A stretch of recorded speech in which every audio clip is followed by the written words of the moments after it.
The rain had been falling steadily for hours, turning the winding forest road into a glistening ribbon of wet gravel.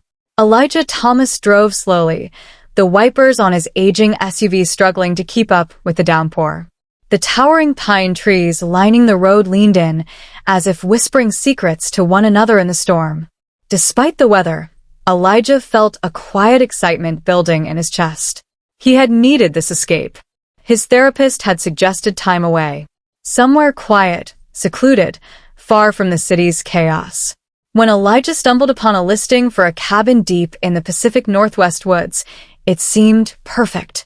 Remote, cozy, and surrounded by nothing but trees, mountains, and rain. Just what he needed to reset.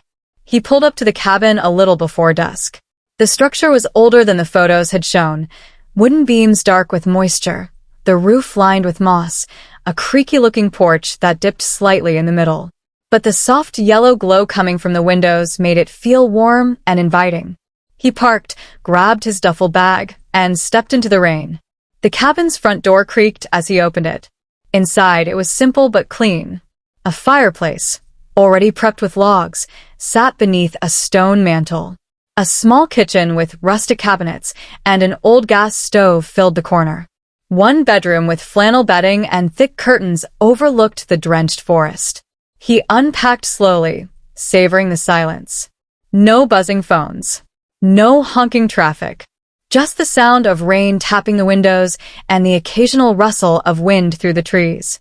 He lit the fire and settled into the oversized chair with a blanket and a book he hadn't had time to read in months. By the time night fell, the storm had grown louder. The rain pounded on the roof, and wind hissed through the branches. Elijah was curled up in bed, his eyes growing heavy, when he heard something outside. A soft thump. He sat up, heart picking up speed. It could have been anything, a branch falling, a deer wandering past. Still, he got out of bed, walked to the window, and peered into the dark. His flashlight beam danced across the trees and rain but revealed nothing. Telling himself it was nothing, he climbed back into bed. The sound didn't come again. The next morning, the rain hadn't let up. Elijah made coffee, stood at the window, and watched the fog roll through the trees. The peacefulness of it all was surreal. He decided to go for a short hike anyway, rain be damned. He laced up his boots, grabbed a raincoat, and stepped into the wet wilderness. The trail behind the cabin wasn't marked, but the previous renters had mentioned it in the guest book. It wound through moss-covered trees and slick stones, every step cushioned by wet earth and fallen pine needles. After about an hour, he came across something strange, a second cabin. It wasn't on the map, and it wasn't mentioned in the listing or guest book. This one was smaller, more rundown, and clearly abandoned. The windows were cracked or boarded. The door hung half open, swinging slightly in the wind. Elijah felt a strange pull toward it. He approached slowly, boots squelching in the mud. He hesitated at the door, then pushed it open. The inside smelled of mildew and rot. Furniture sat under thick sheets of dust. A fireplace identical to the one in his cabin dominated one wall. But what caught his eye was a table near the window. On it sat a journal. He flipped it open. The entries were old, dated back over 30 years. They were written by someone named Henry Lawson. The handwriting grew more erratic with each page, the last few scrawled with panicked lines. Elijah's fingers tingled as he read. They watch from the trees. They wait for the rain. I shouldn't have come here. Chills ran down Elijah's spine. He closed the journal and backed out of the cabin. The rain seemed louder now. The trees, taller. Closer. Back at his own cabin, Elijah couldn't shake the feeling of being watched. He reread the journal entry 3 more times. What did Henry mean by they? Animals? People? His imagination? That night, the thumping returned. Louder. Closer. He stood in the living room, clutching the fire poker. He peeked out the front window. Nothing. Just rain and shadows. He told himself to relax. There was no one out there. But then he saw it. A figure standing just beyond the tree line. Not moving. Not approaching. Just standing. Watching. Elijah's breath caught. He blinked. The figure was gone. He didn't sleep much that night. Part 2. The morning brought gray skies and heavier rain. Elijah wanted to leave, but the road back was now a thick stream of mud. He'd have to wait at least another day for it to dry. He kept the fire going and tried to distract himself with books, but his eyes kept drifting toward the window. The forest no longer felt peaceful. It felt like it was hiding something. He decided to hike back to the abandoned cabin and take the journal. Maybe there were more answers in it. Maybe Henry Lawson's story would help explain the strange presence Elijah kept sensing.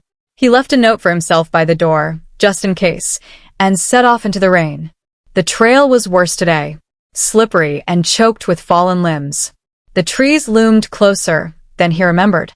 When he finally reached the old cabin, the door was closed. He was sure he had left it open. Cautiously, he entered. The journal was still on the table, but something else was different. The dust had been disturbed.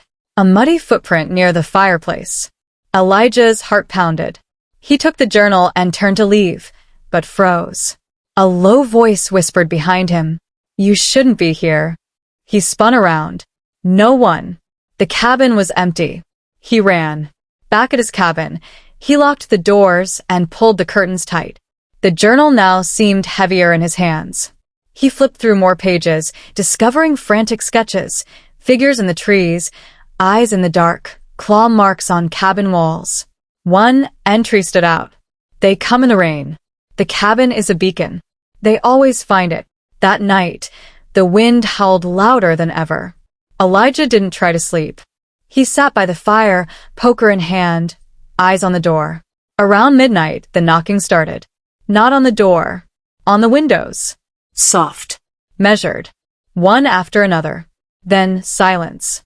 Elijah stood, breath shallow. He moved to the window and pulled the curtain aside an inch. Nothing but blackness. Then lightning flashed, and for just a second he saw them. Figures. Dozens of them. Lining the tree line. Not moving. Not speaking. Just watching. He stumbled back, dropping the curtain. The knocking began again. Now faster. Urgent. He didn't know what else to do. He grabbed the journal and threw it into the fireplace. The flames roared. The wind screamed. And then silence. He waited. The rain eased. The knocking stopped. Morning came slowly, with a weak sun breaking through the clouds. The forest was quiet again. Elijah stepped outside. The trees looked normal. No figures. No footprints. Nothing. He packed quickly and left the cabin as soon as the road was safe. He didn't look back. Weeks later, back in the city, he looked up the name Henry Lawson. Nothing. No records. No missing persons. No one had ever lived in that second cabin. According to property records, it didn't even exist. Elijah never returned to the woods. But sometimes, when it rains at night, he swears he hears it again.